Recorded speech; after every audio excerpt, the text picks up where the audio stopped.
This is a review for Movie Club Strikes Back, where each and every week someone picks a movie. Anyone who wants to can watch it, review it, hashtag it with Movie Club Strikes Back or MCSB, and then it's found and put onto one big main channel to be enjoyed by all.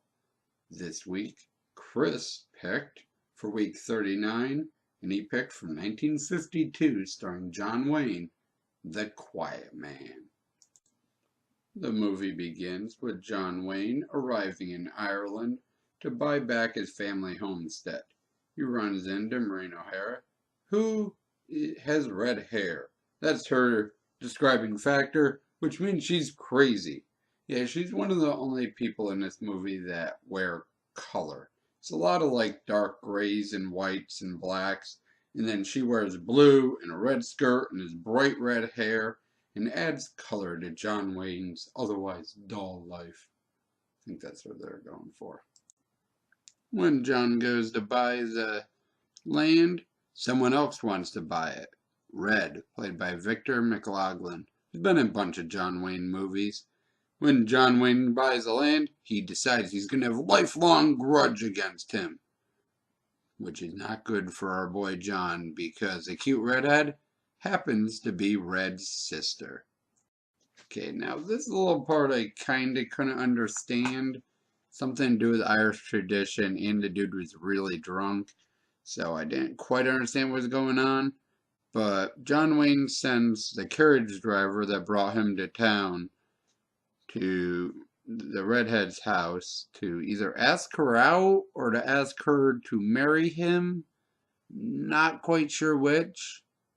I think marry him, even though they hadn't gone out yet. I'm not sure. But she says yes, but Red says no.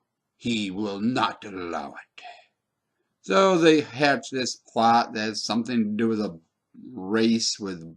horse race with bonnets, and he picks the widow's bonnet instead of the redhead's, and that makes Red upset and thinking that he's going to be stuck with his spinster sister her whole life. So he agrees to let them get married and basically kicks her out of the house. But then he finds out that it was all a ploy and keeps her dowry.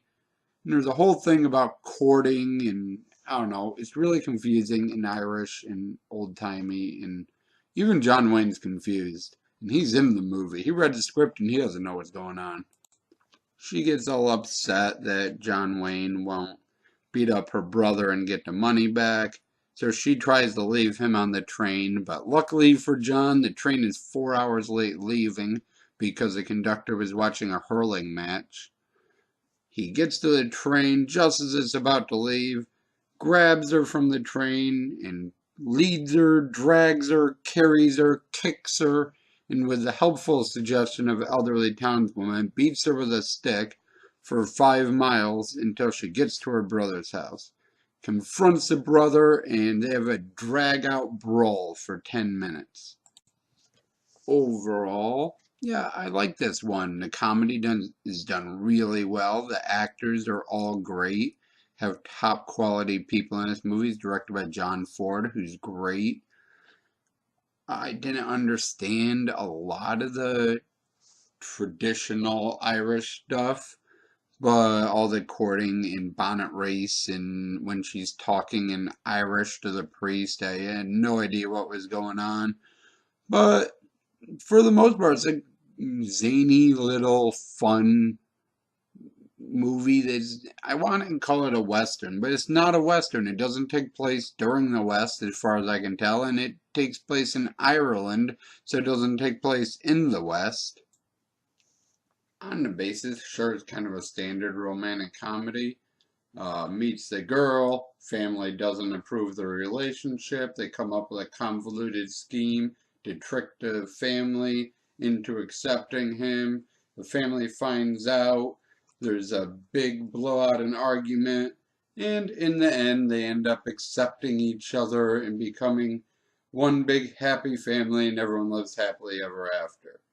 So sure, it's standard, but this is done little bit differently. So the jokes are great.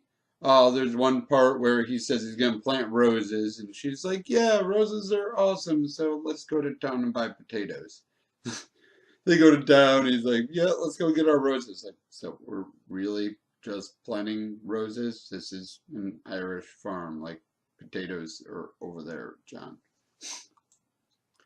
So yeah, some parts are a little confusing, but the parts I understood, I enjoyed. So thank you to Chris for picking the movie. Link to his channel in the description, along with Movie Club Strikes Back channel and whatever else I feel like linking down there. Maybe my Twitter, maybe my other channel, maybe something weird. I don't know. I'll figure it out later. Thank you for watching, and as always, I shall try to do better next time.